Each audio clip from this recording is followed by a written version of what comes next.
বৌমা শাশুড়ির এই ঝগড়ার প্রধান কারণ হচ্ছে জেনারেশন গ্যাপ, ঠিক কিনা? শাশুড়ি এক জেনারেশনের আর বৌমা আরেক জেনারেশনের। শাশুড়ি ভাবে একরকম, বৌমা ভাবে আরেক রকম। শাশুড়ি চায় বউর উপর খবরদারি করতে, বউ চায় শাশুড়ির উপর খবরদারি করতে। এই ডমিনেটিং এর কারণে কিলাকিলি আছে না নাই? আহা, এটা ঠিক না। আমার শাশুড়ি মায়েরা যারা আছেন, প্রথমে শাশুড়ি দিয়ে শুরু করি। আমার মাইকের আওয়াজ যে ঘরগুলোতে যায়, আমার শাশুড়ি মাদেরকে বলবো, বউদের উপর অত্যাচার করবেন না। ছেলেরে প্রশ্ন করে, তোর কাছে তোর বউ বড় না আমি বড়? আছে না নাই? এটা একটা প্রশ্ন হইল। তোর বউ বড় না আমি বড়? দুইজনেই বড়। তো এক ছেলে সুন্দর উত্তর দিছে, আমার কাছে ভালো লাগছে উত্তরটা শুনে। এক মা প্রশ্ন করছে, তোর এতদিন আমি লালন পালন করে বড় করলাম, জীবন যৌবন তোর জন্য শেষ করলাম, আজকে বউ পাইয়া বউ তোর আপন হয়ে গেল? এবার ছেলে উত্তর দিছে, মা, আমার মুখ থেকে মা ডাক শোনার জন্য তুমি কি কষ্টটাই না করছো জীবনে। 10 মাস আমারে পেটে ধারণ করলা, খাইতে পারো নাই, বমি করছো, খালি ওষুধ খাইছো, তোমার পেট কেটে আমারে বের করা হয়েছে, 2 বছর আমারে দুধ খাওয়াইছো, পেশাব পায়খানা পরিষ্কার করেছো। বয়স যখন 3-4 তখন তোমার আমি মা ডাকছি, এই মা ডাকটা শোনার জন্য তুমি এত কষ্ট করছো। আর আরেকবারের মাইয়া এই ঘরে আইসাই তোমার মা ডাকা শুরু করছে। যেই মেয়েটা তোমারে মা ডাকে সে আমার আপন হবে না কেন মা? ঠিক কিনা? এই মা ডাক শোনার জন্য তুমি এত কষ্ট করলা, আমার লালন পালন করলা, 10 মাস পেটে ধরলা, পেশাব পায়খানা পরিষ্কার করলা, এরপরে মা ডাক শুনতে পারছো।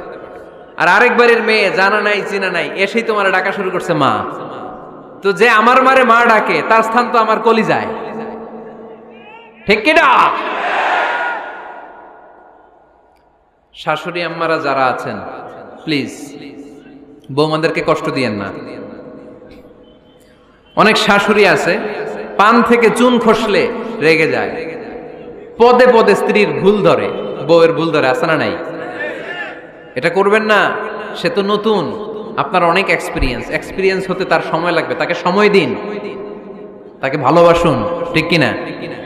না বুঝে সামান্যতে বৌমারে বদদোয়া দেয়, এরকম আছে না নাই?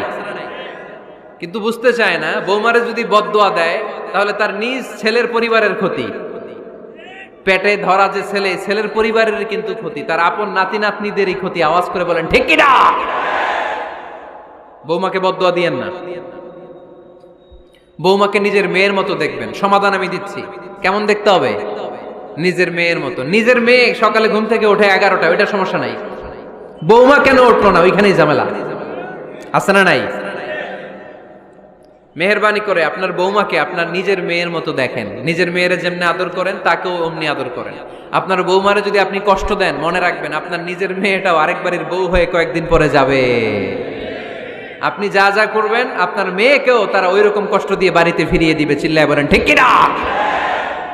খবরদার, টিট ফর ট্যাট। ইট্টি মারলে পাটকেলটি খেতে হয়। এজন্য শাশুড়ি আম্মা জানারা যারা আছেন, বৌমার সাথে খারাপ আচরণ করবেন না মেহেরবানি করে।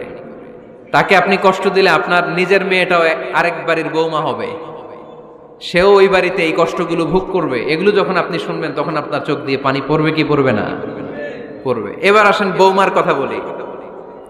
বৌমা যারা আছেন মেহেরবানি করে, বৌমা যারা আছেন মেহেরবানি করে আপনার শাশুড়ি আম্মাকে নিজের মায়ের জায়গায় রাখবেন।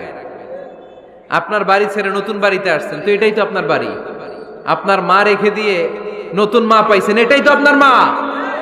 তো ওনাকে মায়ের জায়গায় বসাতে আপনার সমস্যাটা কোথায়? বৌমারা খেয়াল রাখবেন, আপনি আপনার শাশুড়ির সাথে যে আচরণটা করতেছেন, আপনার শেষ বয়সে আপনার ছেলের বিয়ে দেওয়ার পরে যে বৌমাটা আসবে ওই আচরণই আপনাকে ফিরিয়ে দিবে। The nature has its own return. প্রকৃতির একটা মাইর আছে, এটা শেষ মাইর, এটা শেষ খেলা। প্রকৃতির খেলা বড় খেলা। আপনি আপনার শাশুড়ির সাথে যে আচরণ করবেন, আপনার শেষ বয়সে আপনিও একদিন শাশুড়ি হবেন, এটা মাথায় রাখবেন। ওই আচরণই আপনি ফিরে পাবেন। আওয়াজ করে বলতে হবে ঠিক কিনা? এজন্য 9 নাম্বার পয়েন্টস হচ্ছে মিউচুয়াল রেসপেক্ট। সবাই যেন সবাইকে ভালোবাসি। দোষ ছাড়া মানুষ নাই। সবার দোষ আছে, আমরা যেন একে অন্যের দোষ না খুঁজি।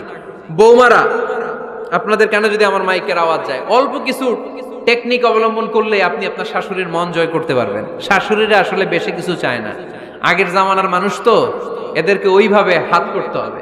মাঝে মাঝে একটু শাশুড়ির মাথায় তেল দিয়ে দেন, চুলে তেল দিয়ে দিবেন আর কি, মাঝে মাঝে চুল আশ্রয় দিবেন, এগুলো কিন্তু খুব পছন্দ করে শাশুড়িরা। ওনার প্রেশারটা একটু মেপে দিবেন, ডায়াবেটিক্সের ওষুধটা খাইলো কিনা সময় মতো খোঁজ নিবেন, কি পছন্দ করে খেতে একটু রান্না করে দিবেন। যেই বক্তার ওয়াজ শুনতে পছন্দ করে ওই বক্তার ওয়াজগুলো ডাউনলোড করে শাশুড়ি আম্মাকে দিবেন, ইসলামী বই দিবেন। দেখবেন বয়স্ক নারীরা মাহফিল যেতে খুব পছন্দ করে, ওয়াজ শুনতে খুব পছন্দ করে, নবীদের কাহিনীগুলো শুনতে পছন্দ করে। বসায় বসে একটু কাহিনীগুলো শোনাবেন। বাইরে বেরোলে জিজ্ঞেস করেন, আম্মা আপনার কিছু লাগবে কিনা। আর একটা টিপস আছে, চুল যখন আশ্রাবেন আর শাশুড়ির মাথায় যখন তেল দিয়ে দিবেন, তখন অতীতের কথা জিজ্ঞেস করেন, দেখবেন অতীতের স্মৃতিতে হারিয়ে গিয়েছে আপনার শাশুড়ি। কি জিজ্ঞেস করবেন জানেন? জিজ্ঞেস করবেন, আম্মা জান, মুক্তিযুদ্ধের সময় আপনার বয়স কত ছিল? ওই সময় মুক্তিযুদ্ধের সময় আপনাদের এলাকায় কি কি হয়েছিল মা? আরেকটা প্রশ্ন করবেন, মা বিয়ের সময় আপনি কেমন ছিলেন? ওই দিন দেখবেন বুড়ি আর বুড়ি নাই, জুয়ান হয়ে গেছে।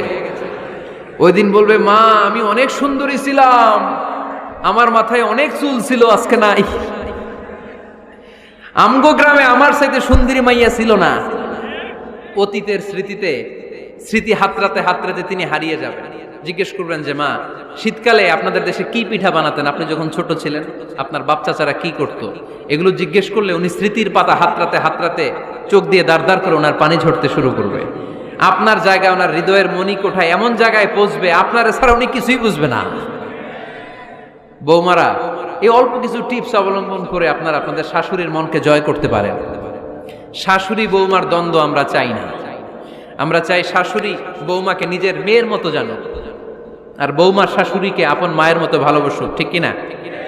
এই মিউচুয়াল রেসপেক্টই পারে শাশুড়ি বৌমার দ্বন্দ্বকে দূর করতে, আর ঘরটারে শান্তি টুকরা বানাতে। আওয়াজ করে বলেন ঠিক কিনা?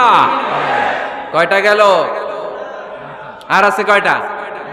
দোয়া করবেন একে অপরের জন্য। দোয়া, সাইয়েদনা ইব্রাহিম ফ্যামিলির জন্য দোয়া করতেন, রব্বি জাআলনি মুকিমাস সালাতি ওয়া মিন যুররিয়াতি রব্বানা ওয়া তাকাব্বাল দুআ।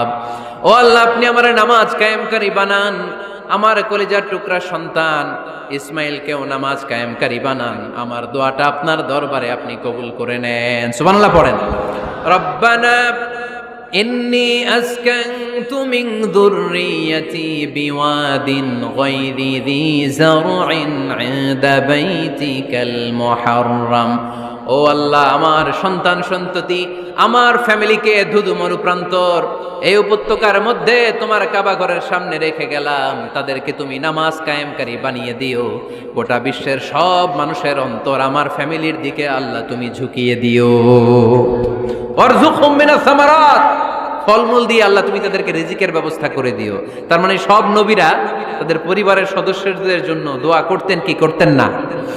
আবার কোরআন আমাদেরকে শিখালো, রব্বানা হাব লানা মিন আজওয়াজিনা ওয়া মিন যুররিয়াতিনা কুররাতা আ'য়ুন ওয়াজআলনা লিল মুত্তাকিনা ইমামা। ও আল্লাহ, এমন নেককার সন্তান, এমন নেককার স্ত্রী আপনি আমাকে দান করেন, যাদের দিকে তাকালে আমার চোখ দুইটা ঠান্ডা হয়ে যায়। চক্ষু শীতলকারী স্ত্রী দেন। বিয়ে যাদের হয় নাই, ইয়াং ছেলেরা এই দোয়াটা করবা। বিয়ের জন্য দোয়ার দরকার আছে না নাই? প্রতিদিন এই দোয়া করবা, আল্লাহ এমন স্ত্রী দেন, এমন জীবন সঙ্গিনী আপনি আমাকে দেন, এমন লাইফ পার্টনার দেন যার দিকে তাকালে আমার চোখ জুড়িয়ে যায়। এমন সন্তান আল্লাহ আপনি আমার ফ্যামিলিতে দেন, যাদের দিকে তাকালে আমার চোখ দুইটা ঠান্ডা হয়ে যায়। নেককার সন্তান, নেককার স্ত্রী আল্লাহর কাছে দোয়া করে চেয়ে নিতে হয়। তাহলে ফ্যামিলি মেম্বার একে অপরের জন্য দোয়ার দরকার আছে না নাই? বাবা দোয়া করবে ছেলের জন্য, ছেলে করবে বাবার জন্য, মা দোয়া করবে মেয়ের জন্য, মেয়ে করবে মায়ের জন্য, ভাই করবে বোনের জন্য, বোন করবে ভাইয়ের জন্য। দোয়ার দরকার আছে না নাই? দোয়া করবেন সবাই সবার জন্য। এই যে কোরআনের বঙ্গানুবাদ পাওয়া যায় না এখন, কথা বলেন। স্মার্টফোন আছে কার কার দেখি? হ্যাঁ, কারা কারা স্মার্ট দেখি, হাজার হাজার স্মার্ট, মাশাআল্লাহ। এই স্মার্টফোনের ভেতরে আল কোরআন নামে বাংলায়